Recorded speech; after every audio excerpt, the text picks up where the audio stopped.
చూడండి, జీరో టిల్లేజ్లా వేసిన మక్క ఇది. ఈ రోజుకు 9వ రోజు ఇది.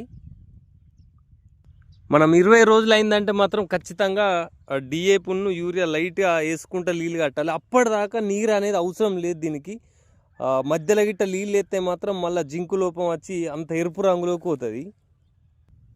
కరెక్ట్ 15 నుంచి 20 రోజుల లోపు మనకు పచ్చ ఉరుగు అనేది అటాక్ అవుతుంది. అప్పుడు మాత్రం ఇమామెచ్చిన్ బెంజేటు ఖచ్చితంగా స్ప్రే చేసుకోవాలి. మనం వేసింది ఎకరం, ఖచ్చితంగా ఎకరానికి 40 నుంచి 45 క్వింటాళ్ళు తీయచ్చు.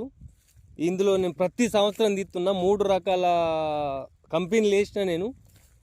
3 కూడా మంచిగా ఉంది. క్రిస్టల్ కానీ, అడ్వాంటా కానీ, సింజెంటా కానీ. ఈ సంవత్సరం మాత్రం డెమో మొక్కలు వేసాను. ఇది ఎలా ఉంటుంది అనేది వచ్చే సంవత్సరంకు కానీ కటింగ్ అయిన వాళ్ళే చెప్తాను. చూడండి, ఒక్కటి కూడా మనకు ఇత్తు పోకుండా మొలిసింది. చాలా అంటే చాలా బాగా మొలిసింది. ఎవరన్నా ఖచ్చితంగా జీరో టిలేజ్ పెట్టే ఉంటే పొలం అయిపోయిన వాళ్ళు వెంటనే గడ్డి కోసేసి అంత సాపి వేసుకొని పెట్టేయండి. ఖచ్చితంగా 40 నుంచి 45 క్వింటాలు మొక్కలు తీయచ్చు.